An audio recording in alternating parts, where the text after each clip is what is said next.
Welcome to Postcards, a brief look at people, places, the arts and curiosities from around the world. On today's program, 22 European countries submit entries for the prestigious Europa Nostra Awards. Behind the scenes prior to the world-class London Marathon. Delegates from 151 countries discuss the future of endangered species. Conserving and encouraging the dwindling population of the charming and curious seahorse. And continuing the theme, an exhibition in Greenwich celebrates the labours of artists whose work features beside the sea. But first up, auction house Christie's stages Treasures of the North, a unique showcase of 300 masterpieces drawn specifically from important private collections in the north of Britain. And many of them, belonging to people like the Duke of Westminster and the Earl of Halifax, have never before been seen in public.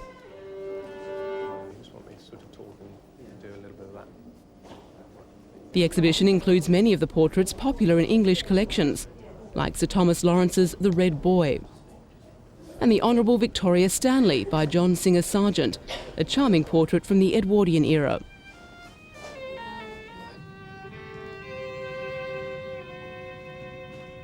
Among an exceptional selection of Dutch paintings are 17th century works like A Picture Gallery by David Tenier and an interior with artist eating oysters by Jan Steen. They're all helping to raise money for Christie's Hospital in Manchester. Above all, the exhibition is a celebration of northern taste and the wealth created by the Industrial Revolution. That industry allowed northern families to commission paintings by northern artists. These, by Joseph Wright of Derby, feature the depiction of candlelight, a new genre in the 1760s.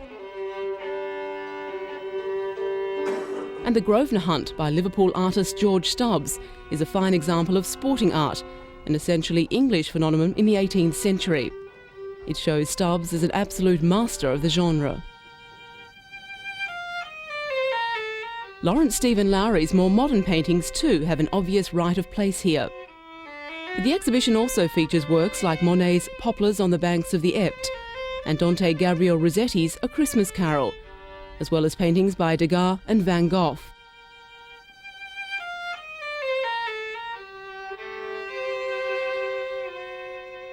Superb English and French furniture also gets a showing here, like this Regency giltwood sofa and armchairs, probably made in Lancaster, and a pair of George III satinwood ebony and marquetry urns and pedestals, made by Thomas Chippendale Jr. Rare silver, porcelain and jewellery complement the Northern Showcase. A mid-Victorian pearl and diamond bracelet and brooch is displayed, courtesy of the Duke of Westminster. Probably the star of the show, though, is the Drake Cup, presented to Sir Francis Drake by a grateful Queen Elizabeth I on his return with a vast treasure after the explorer's circumnavigation of the globe. The British monarch's imposing palace of Windsor Castle, the nation's oldest primary school in Oxfordshire. A Victorian garden at a manor house in Buckinghamshire. A memorial to a royal prince in central London. And an area of outstanding natural beauty on a south coast island. These 5 very diverse examples of exceptional restoration and conservation work have earned the praise of the judges at a pan-European awards ceremony this week. Prestigious Europa Nostra Awards were introduced to protect Europe's cultural heritage and environment. The backers represents over 400 non-governmental organisations and tens of thousands of individuals. In 1999, over 125 entries were submitted for medals and diplomas from 22 European countries. The winning projects represent 14 of those countries. British locations scooped 5 of the 27 available prizes, an impressive number in comparison with other European nations. Representatives of the UK projects were invited to Windsor Castle to receive their awards from the Europa Nostra judging panel. The 5-year restoration effort at Windsor Castle received the highest honour, one of only 8 medals awarded for the most outstanding entries. In the very chapel where a devastating fire started in November 1992, and in front of the plaque where the restoration effort is commemorated, the Duke of Edinburgh personally received the medal on behalf of Windsor and spoke for all 4 British winners. Windsor Castle was built on high ground above the River Thames soon after the Norman conquest in 1080. Ever since, it has served as a favourite royal residence, even today by Queen Elizabeth II, and it welcomes thousands of overseas visitors each year. But in November 1992, Windsor Castle was dealt a cruel blow. During routine repair works, a curtain was set alight, and flames quickly spread to the roof and beyond. 9 major staterooms and over 100 lesser rooms were badly damaged. Extensive historical research, archaeological investigation, and exceptional craftsmanship was employed to replicate as accurately as possible the original features and materials. What could be salvaged was retained. Traditional building techniques were interwoven with those of today, recognising the resilience and practicalities of new materials and practices. 5 years later, the work was completed. The results speak for themselves. First-time visitors are hard pushed to differentiate the new from the old. Not only has the original structure been rebuilt and its contents restored to their former glory, but many practical improvements have been made to the daily functioning of the castle, not least of all its full fire protection and security. In the words of the Duke of Edinburgh, the castle now is of more use than it ever was. The superb standard of conservation research and techniques, together with exceptional project management, earned for Windsor Castle the highest of all accolades from Europa Nostra. Nestling in Oxfordshire's Shilton Hills is Britain's oldest primary school, using its original buildings. The village school of Ewelme was established in 1437, thanks to a charitable deed by Alice Chaucer, daughter of the renowned writer Geoffrey. The school is part of an historic group of medieval village buildings, which also includes the church and courtyard arms houses. The new head teacher had raised educational standards and so staved off plans for closure, but they had run out of room. The challenge for the appointed architects was to improve and modernise the existing facilities, things like the heating, storage and the playground, as well as create additional teaching space. Hence the upper of the 2 existing classrooms, enhanced with the construction of a raised library gallery. The other classroom converted to a much-needed assembly-cum-dining hall. A fire-safe stairway links the floors. Building the new classroom space presented the biggest challenge. School must-haves included flexible spaces with protected access, and planning regulations dictated windows could only overlook the existing school, any buildings having minimal visual impact. New materials mimic original features. The woodwork is traditional oak and the modern windows are automated. The project has undoubtedly extended the life of an important historical building and helped retain the strong architectural character of the village. And perhaps most importantly of all, it's a surefire hit with the pupils too. In contrast, the stunning garden at Waddesdon Manor in Buckinghamshire was the only Europa Nostra diploma for horticultural enterprise. Created in the late 1800s by Baron Ferdinand de Rothschild, in its heyday, the lavish garden was a perfect example of Victorian extravagance horticulture, renowned for its colour and formal geometric bedding displays. But by the time it was bequeathed to the National Trust in 1957, the house and grounds had declined. 4 decades on, a restoration plan was well advanced, with a special graduate of the Royal Botanical Gardens actively involved, Beth Rothschild. Beth designed this parterre from old drawings, and today it forms the centrepiece of the new Waddesdon Manor garden. Raised ribbon beds have been restyled with the benefit of modern steel edging and automated watering.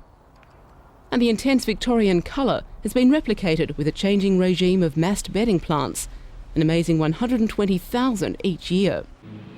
Other changes are reducing the carriageway width to enlarge lawns, repairing the north fountain, installing architectural lighting, improving access through the replanted woodlands, and restoring a formerly lost area of subtropical plants. In its period heyday, Waddesdon boasted a ground force of over 100 staff gardeners. Today the results are largely down to volunteers and the education program cited by the Europa Nostra judges. Waddesdon has undoubtedly found again its original splendour, to be enjoyed by more than 160,000 visitors every year. Located off the south coast of Britain, the Isle of Wight boasts an intricate coastal landscape, well worthy of its designation as an area of outstanding natural beauty. The Island 2000 Trust, charged with the preservation of this rich environmental heritage, impressed Europa Nostra by employing limited resources through an imaginative and ongoing management process on a range of small projects. Local craftsmen were commissioned to design and create a variety of features to increase public awareness of and accessibility to the chines. These eye-catching cycle racks line the route of the road connecting the chines.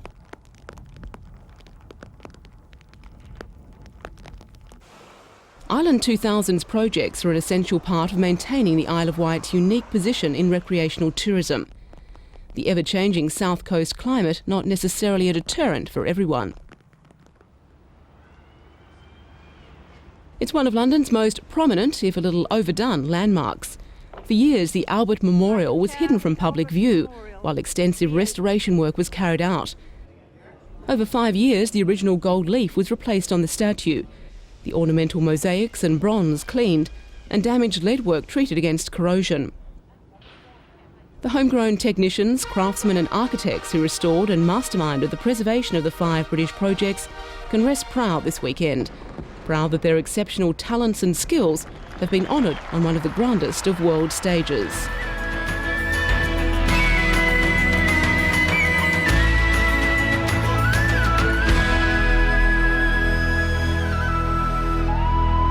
With 3 days to go before Marathon Day, Greenwich Park in southeast London is almost deserted.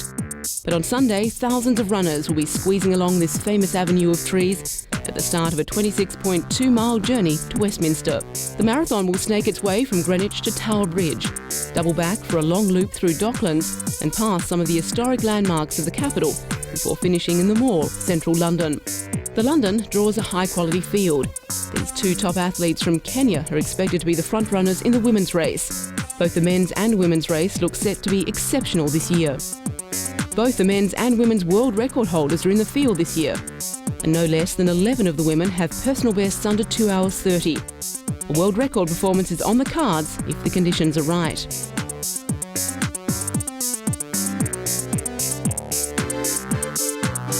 This will be no grudge match though. Tegla LaRoupe and her compatriot and reigning London champion, Joyce Chepchumba, are training partners and flatmates, as well as rivals. The elite runners are paid handsomely, but it takes a ballot to whittle down the number of entries from the tens of thousands of hopeful runners who apply each year to a manageable field of some 30,000. After registering for the race and getting that treasured race number, the participants have the chance to look over the latest in running gear and go-fast technology on offer at the marathon exhibition.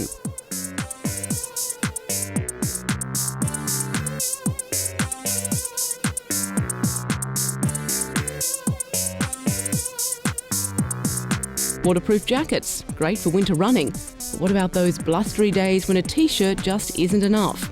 Answer: zip into a windproof vest.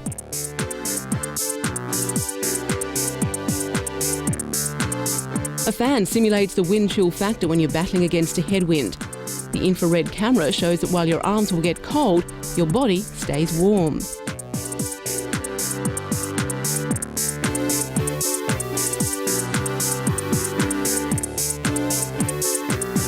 And after the run, what about this? Aqua massage is a cross between a massage and warm bath. Jets of temperature-controlled water can get right to those sore back and leg muscles in no time. No wonder it's catching on in gyms and health centres.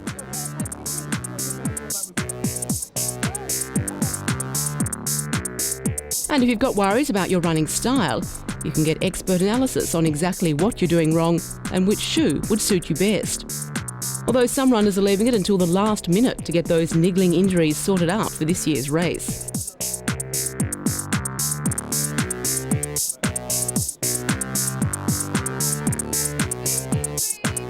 Here's a man who's got more on his mind than running style. Captain Beano is helping to raise money for a children's charity by volunteering to have baked beans poured over him. He's also running the race in fancy dress, and he's far from alone.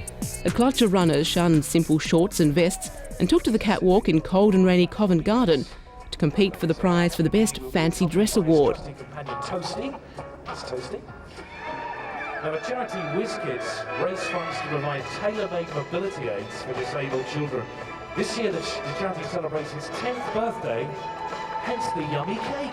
It's a bunch of grapes. This skimpy bunch of grapes costume won a special award for sheer bravery from the judges, given the current unseasonal London weather. Now based in Bristol. Popeye, his girlfriend Olive Oil on his back, will be happy with a cold day with this rubbery outfit. All he'll need is a can of spinach. The costumes and fundraising side of the race makes London unique among big city marathons. 80% of the participants are running for their favourite charity or good cause. This year it is expected to raise over $32 million US. Our first prize this year goes to the Lone Ranger. The Lone Ranger! It's $3,200 US prize money for the Lone Ranger and a place in next year's race for the others, as well as a magnum of champagne. Of course, behind the fun and games, there's been months of work limbering up for the big day and building up the mileage. This mixed group of seasoned and debutante marathoners are running for MENCAP, the UK charity supporting people with learning difficulties and their families. They all have different reasons for doing it. MENCAP is the official charity for this year's race, an accolade for which there is always much competition. For many, this is the biggest fundraising event of the year. MENCAP is hoping to raise over $1 million.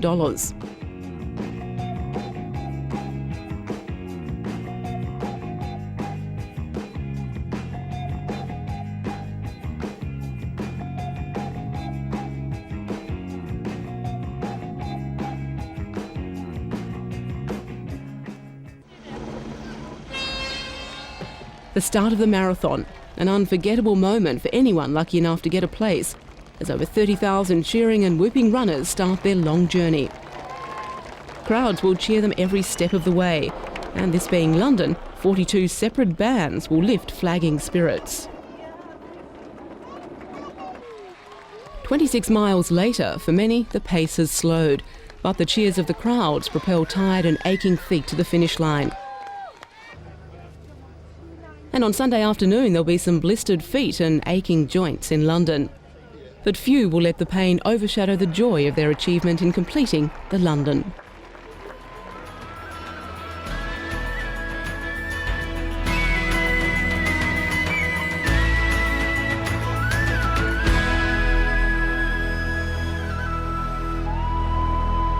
Whales, once hunted close to extinction, have been protected since 1986 by international agreement. But a partial lifting of the whaling ban could result from this meeting of the United Nations Convention that regulates trade in endangered species. Japan and Norway argue that stocks of certain whales are healthy enough to hunt. Environmental groups are against any change. They believe the sanctioned resumption of hunting of whales will mean an increased level of illegal hunting. CITES, or the Convention on International Trade in Endangered Species, is meeting in the Kenyan capital Nairobi. The future for the ban on killing of Africa's and India's elephants, together with the whaling issue, is expected to dominate discussion at the convention, which brings together 2,000 delegates from 151 countries. Thousands of elephants ended up like this, killed for their tusks before the ivory trade was outlawed a decade ago. 4 southern African states now want the go-ahead to sell off ivory from elephants who died naturally. But conference hosts Kenya and India, together with environmental campaign groups, warn that this could reignite poaching and threaten recovering elephant numbers. But CITES is not just concerned with big, well-known animals. The convention currently protects 900 animal and plant species, while the trade in thousands of others is regulated. It's about protecting biodiversity. For many developing countries, the conference is also about getting help in their efforts to police agreements. The organisers are keen to see richer countries lend a hand.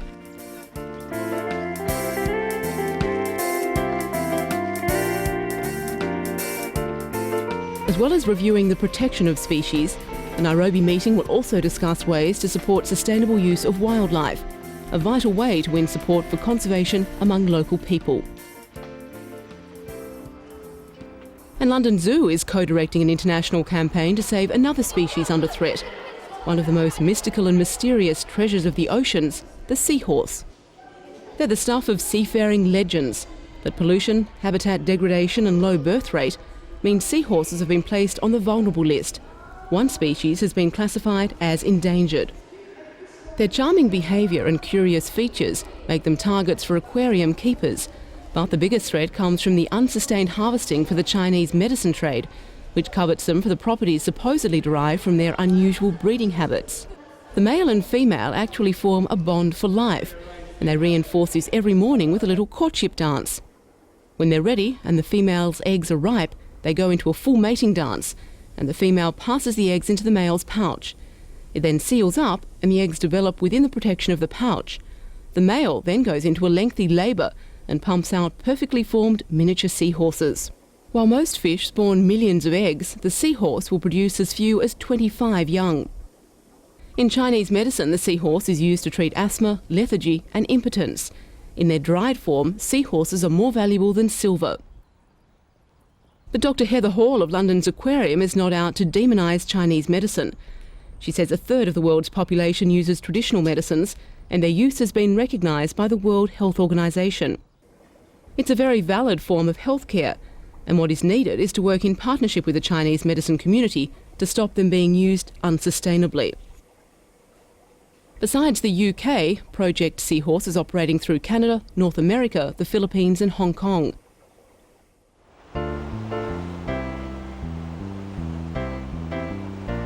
For years, Britain's coastline has inspired countless artists with its changing moods. One day sun-splashed and serene, the next turbulent and threatening. The world over, and especially in Europe and the USA, British artists are renowned for their portrayal of spectacular coastal scenes. Now, in celebration of their work, the National Maritime Museum at Greenwich has opened an exhibition dedicated to their labours, aptly dubbed Beside the Sea. One of the highlights of the showcase is the Tidal series by a Greenwich-based family of artists, the Boyles. It's a study over a number of years of the same section of coastline in Sussex, a record of the effects that the sea has on the beach.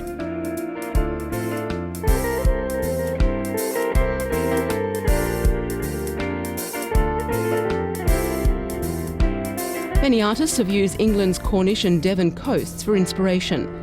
Alfred Wallace favoured this area, a deep-sea fisherman who became a painter. His abstract style was later followed by many artists in 20th century Britain.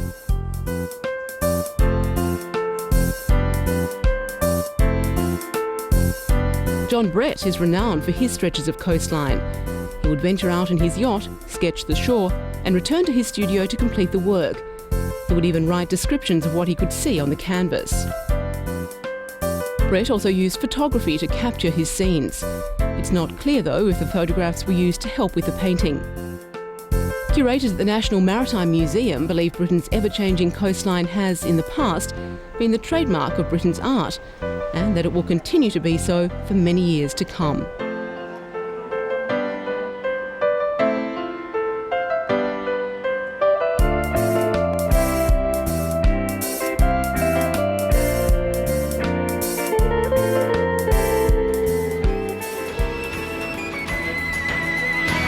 And that's all for today.